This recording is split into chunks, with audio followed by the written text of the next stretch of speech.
Good morning students. Today I will start the potential energy of a simple pendulum यानी सरल लोलक की स्थितिज ऊर्जा। ये वही पार्ट चल रहा है lesson 11 work energy and power. उसके अंदर जो है मतलब ये कल मैंने जो स्थितिज ऊर्जा यानी पोटेंशियल एनर्जी जो ज्ञात की थी वो किसकी की थी, मतलब उसका सूत्र फाइंड आउट किया था। पोटेंशियल एनर्जी जो होती है वो mgh, यानी कल मैंने फॉर्मूला लिखा था EP = mgh। इस फॉर्मूला के आधार पर कोई भी सवाल आ जाए तो उसको हम हल करेंगे। G क्या, M क्या है मास, G क्या है गुरुत्वीय त्वरण यानी ग्रेविटेशनल फोर्स, और H जो है वो हाइट है। तो ये सवाल कल मैंने एक बताया था, आज एक और कराने की कोशिश करूँगा। लेकिन ये स्प्रिंग का नाम अगर आ जाता है तो स्प्रिंग का नाम आने पर या सिंपल पेंडुलम के आधार पर कोई सवाल आ जाता है तो उसको पहले कैसे करेंगे, तो इसको मैं थोड़ा चित्र से समझाना चाहता हूँ। मान लो ये कहीं कील लगा दी और ये धागा लगा दिया और यहाँ पर ये सिंपल पेंडुलम हैंग कर दिया, लटका दिया, सस्पेंडेड है इस पर। ये वो धागा है जिससे कि ये सिंपल पेंडुलम या बॉब हमारा बंधा हुआ है। ये हमारी लंबाई इस धागे की जो है L कहलाएगी। अब इसको A पोजीशन से हम कहाँ ले जाएंगे, B पोजीशन पर ले जाएंगे, B पोजीशन पर इस बॉब को। तो ये जो धागा होगा ये आ जाएगा, ये कोण बनेगा थीटा, तो साइन थीटा का सूत्र लगेगा यहाँ। तो ये बॉब फिर यहाँ से हम फ्री करेंगे यानी छोड़ेंगे तो ये बॉब यहाँ आ जाएगा और यहाँ से वो गतिज ऊर्जा करता हुआ यहाँ पर आ जाएगा यानी C पोजीशन पे आ जाएगा। तो यहाँ पर कुछ शॉर्ट नेम लिखे हुए हैं, उनको ध्यान में रखना। शॉर्ट नेम जैसे EP लिखा हुआ है, यहीं कहीं PE लिखा हुआ है तो पोटेंशियल एनर्जी यानी स्थितिज ऊर्जा समझना। कहीं KE लिखा हुआ है तो उसे काइनेटिक एनर्जी यानी कि गतिज ऊर्जा समझना। कहीं A B C भी नाम आएंगे। ये चित्र की पोजीशन है, केयरफुली दिस फिगर। जहाँ पर नोमेनक्लेचर ABC डाला है तो ये B क्या है, A क्या है, ये बॉब है। बॉब एक पीतल का गोला होता है या आयरन का हो या किसी का हो, ये गोला होता है, स्फीयर टाइप होता है छोटा। ये मैंने बना दिया, इसके हिसाब से इसको देखते जाना। तो देखो, when the Bob of a simple pendulum, ये बॉब क्या हो गया, ये तुम्हारा स्फीयर हो गया। ये सिंपल पेंडुलम का एक बॉब जो है is displaced to one side of its equilibrium position. ये जो अवस्था कहलाएगी वो इक्विलिब्रियम अवस्था कहलाएगी, यानी क्या कहलाएगी, साम्यावस्था कहलाएगी। तो इस अवस्था से, ये मैंने जितना पढ़ा था उतना बोल रहा हूँ, इस बॉब को पकड़कर इसको हम A पोजीशन से कहाँ ले जाते हैं, B पोजीशन से, यानी साम्यावस्था से। Then its centre of gravity is lifted up. इसको कहाँ थोड़ा ऊपर उठाते हैं। ये ग्रेविटी शब्द क्यों आया ये समझो, क्योंकि ये लटका हुआ है तो पृथ्वी का गुरुत्वाकर्षण बल कार्य करेगा। यानी फिर समझो, when the Bob of a simple pendulum is displaced का मतलब हटाना, वन साइड एक तरफ को, द इक्विलिब्रियम पोजीशन कहाँ से, साम्यावस्था से। Then its centre gravity is lifted up. तो ये थोड़ा जो है यहाँ से आए तो ये तो लग रहा है सीधी लाइन, तो ये है। अब ये थोड़ा ऊंचा उठा हुआ दिखाई देता है। तो the work done in the process is stored of potential energy, यानी कार्य करने की शक्ति को ऊर्जा कहते हैं। तो यहाँ पर जो है, यहाँ आकर के मान लो छोड़ना है हमें, तो इसमें यहाँ पर क्या होगी, कौन सी एनर्जी होगी, पोटेंशियल एनर्जी होगी।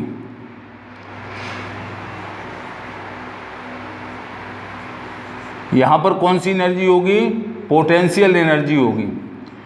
अब इसको क्या करेंगे, potential energy of the pendulum when bob is from this position then it returns toward equilibrium stage. यानी यहाँ से जब इसको रिलीज करेंगे यानी छोड़ेंगे तो वो अपनी पहले किस अवस्था में आएगा, साम्य अवस्था में आएगा।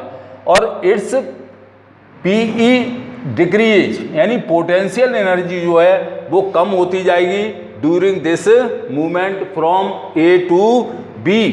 अब ये बी से ए पर आएगा या ए यहाँ डाल लो तो ए टू बी लिखा हुआ है वहाँ पर, तो इसका मतलब क्या हुआ, ए से बी पर जाने पर स्थितिज ऊर्जा का मान बढ़ता जाएगा, लेकिन सॉरी ए से बी पर ले जाएंगे तो स्थितिज ऊर्जा का मान बढ़ेगा, लेकिन बी से जब छोड़ेंगे तो P of the pendulum when bob is from the position then it returns towards equilibrium stage, its PE decrease।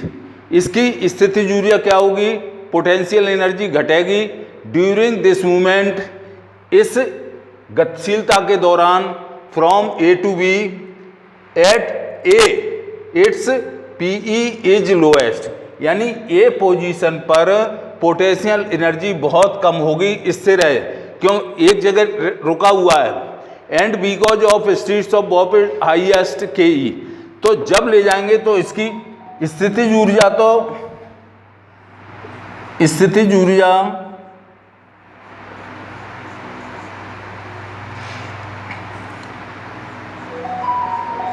ऊर्जा होगी कम होगी बिल्कुल, और गतिज ऊर्जा जो होगी वो अधिकतम होगी। गतिज ऊर्जा अधिक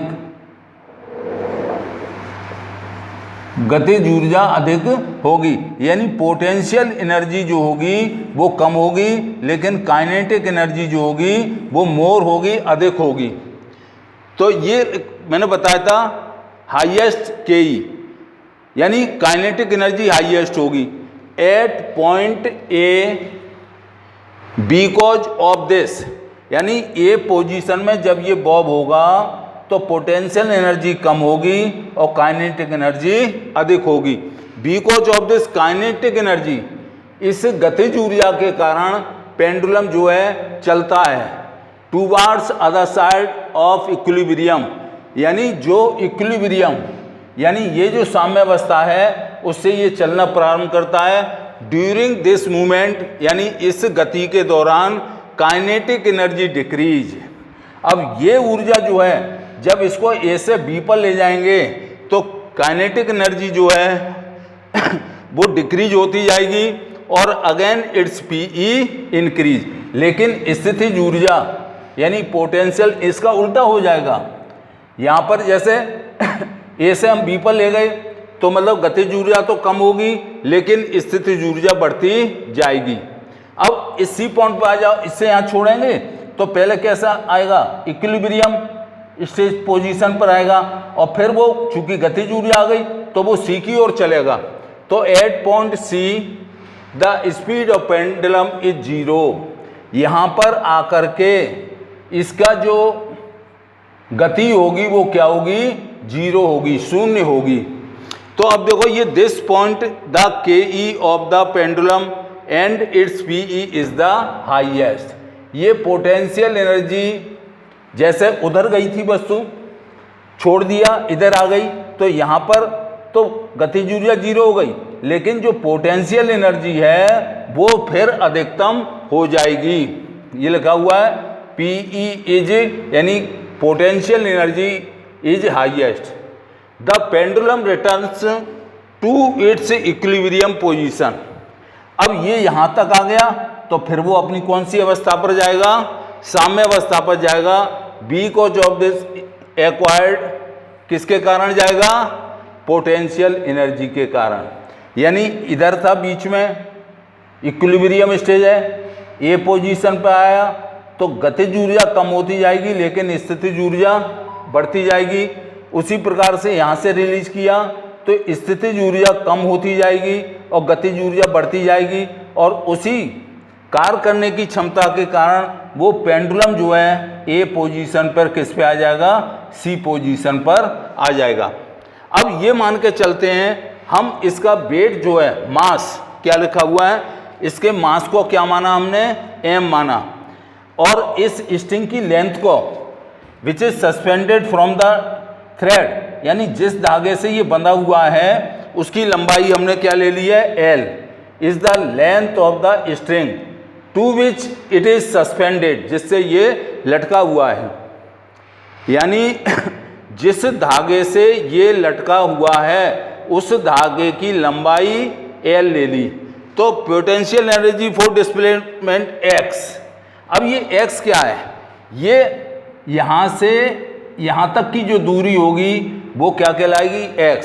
क्यों, डिस्प्लेसमेंट हो रहा है, तो ये डिस्प्लेसमेंट जो होगा यानी विस्थापन जो होगा वो X दूरी का होगा। और इसको हमेशा हम किस में नापेंगे, मीटर में नापेंगे। तो हम क्या बताएंगे, अब इसके फॉर्मूला निकाल लेंगे, बताया था। तो ये जो है ईपी का मतलब पोटेंशियल एनर्जी बराबर होगी half mg upon L into x square. ये तुम्हारा क्या आ जाएगा, फॉर्मूला आ जाएगा। लेकिन यहाँ एक बात का ध्यान रखो, ये हमारा वैल्यू जो है m की, g की और L की कांस्टेंट है। चूंकि m, g and L is constant. कैसे हैं, नियतांक कांस्टेंट हैं। तो इसका मतलब क्या हो जाएगा, ये अगर कांस्टेंट हो जाएगा तो ये क्या हो जाएगा, mg इज इक्वल टू क्या हो जाएगा, यानी हम ये कह सकते हैं mg अपॉन L जो होता है वो k के बराबर होता है।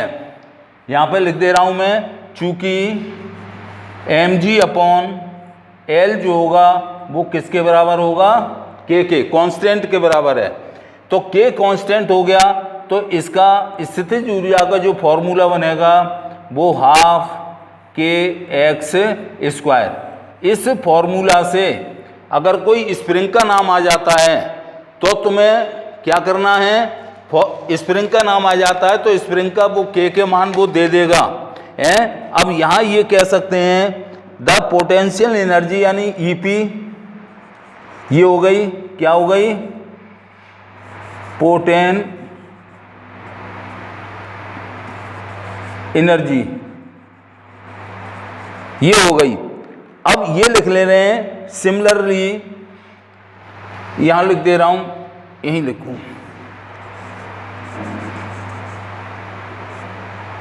Similarly comma spring constant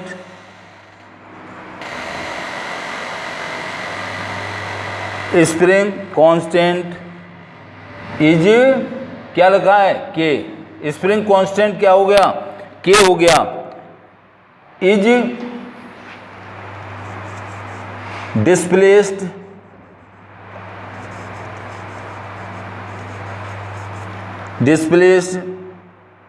by distance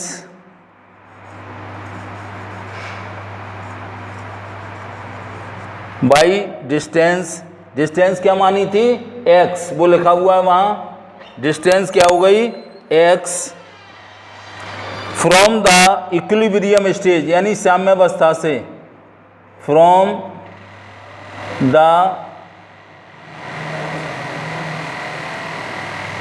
EQI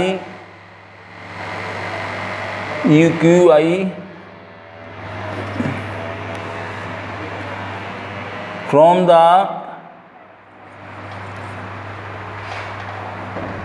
UILIBRIUM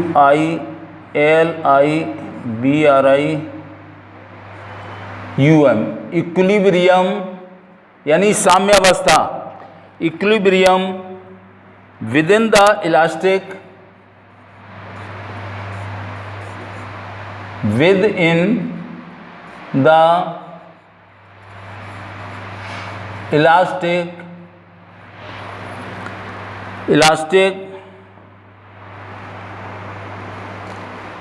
times then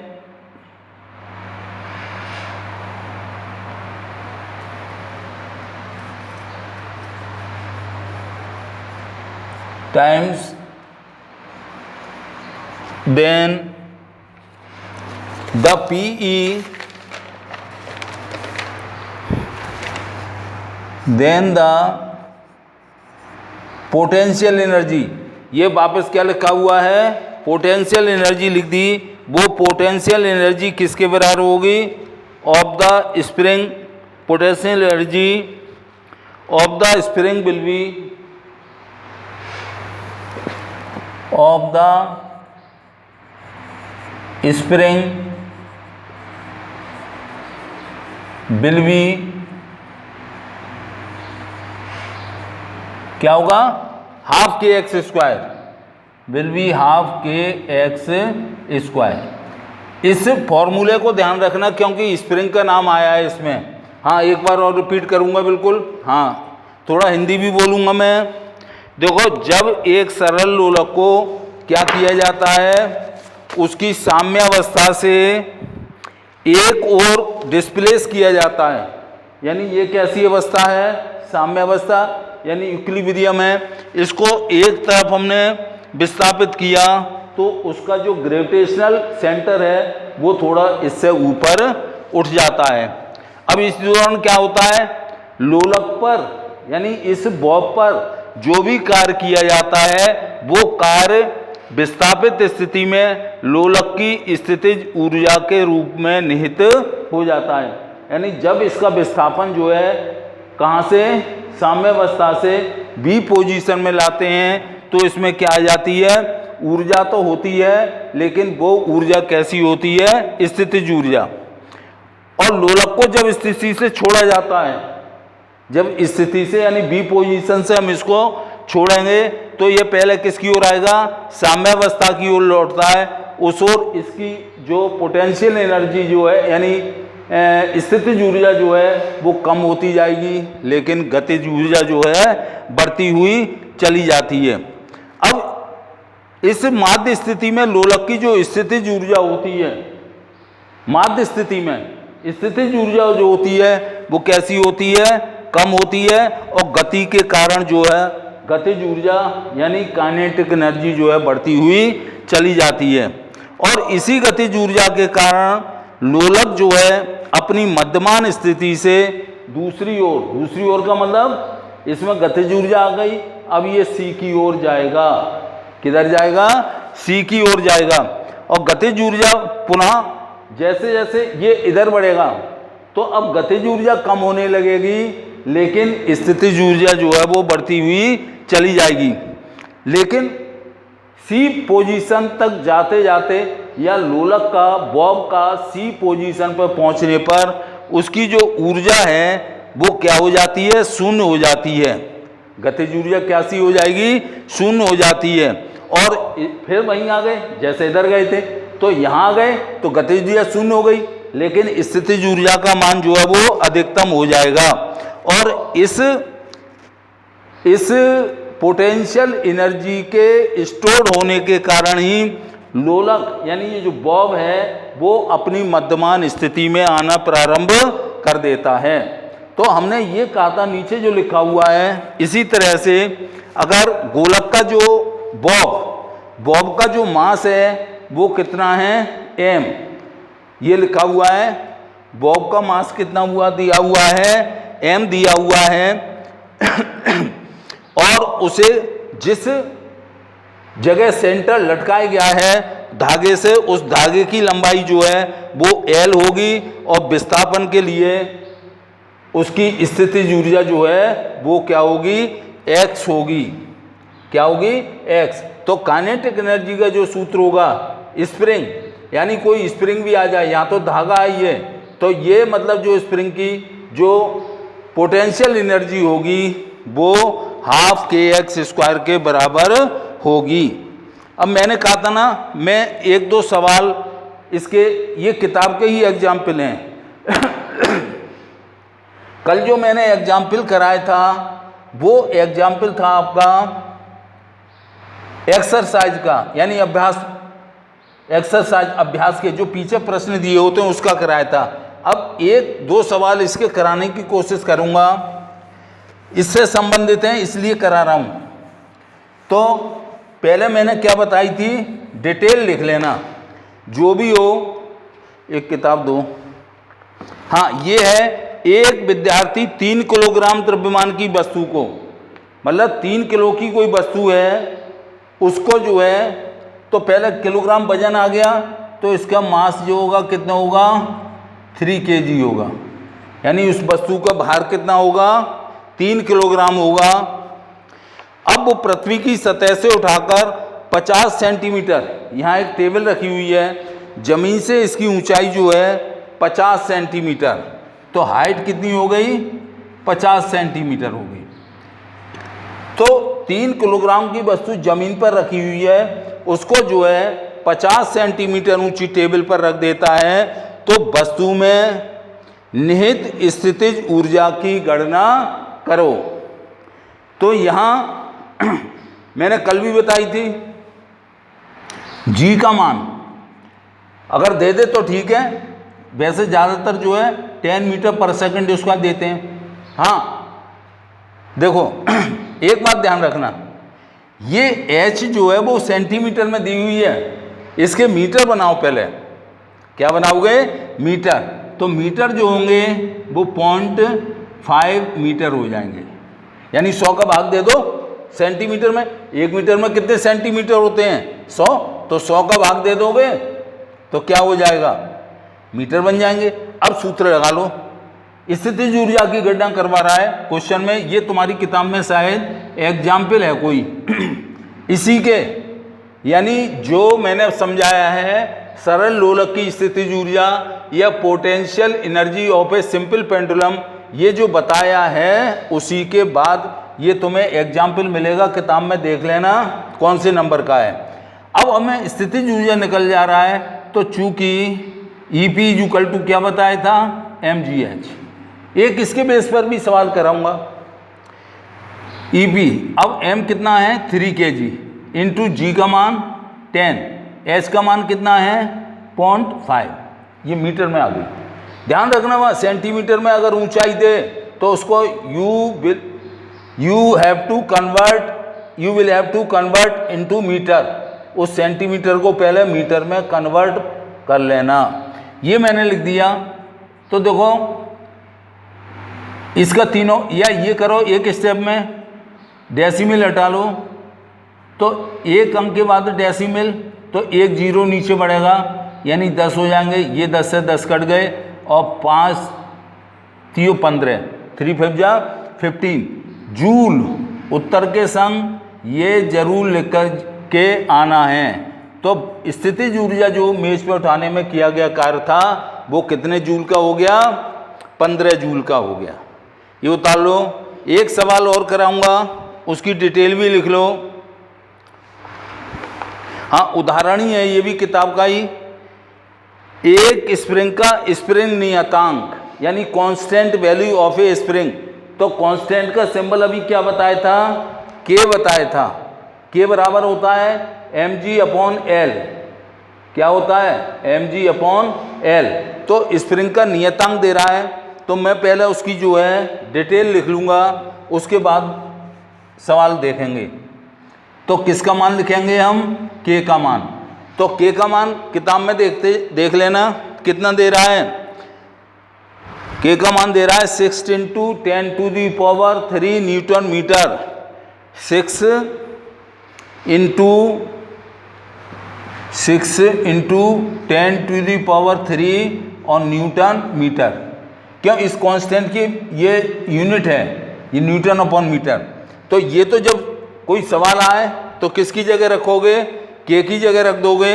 दूसरा इसमें दे रहा है इसे माध्य स्थिति से 1 सेंटीमीटर खींचने में, यानी स्प्रिंग लटकी हुई है, ये स्प्रिंग लटकी हुई है, ये अब ये इसकी माध्य स्थिति होगी, क्या हो गई, ये यहाँ पर ये स्प्रिंग मान लो कोई लटकी हुई है, ये इसकी कौन सी है, साम्य अवस्था।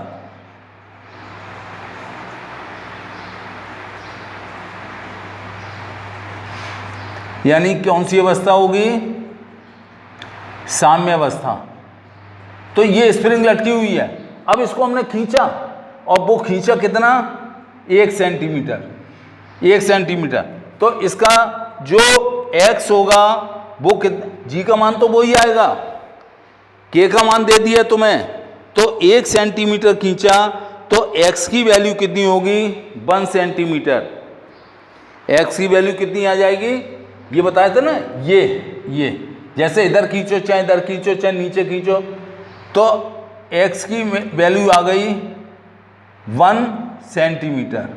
अब क्या ज्ञात कर रहा है वो देख लो, तुम्हारी वही स्प्रिंग की स्थितिज ऊर्जा, यानी क्या ज्ञात कर रहा है, कितना कार्य करना पड़ेगा, किसको, स्प्रिंग को ऐसे माध्य स्थिति से यानी इक्विलिब्रियम पोजीशन से 1 सेंटीमीटर खींचने में कितना कार्य करना पड़ेगा।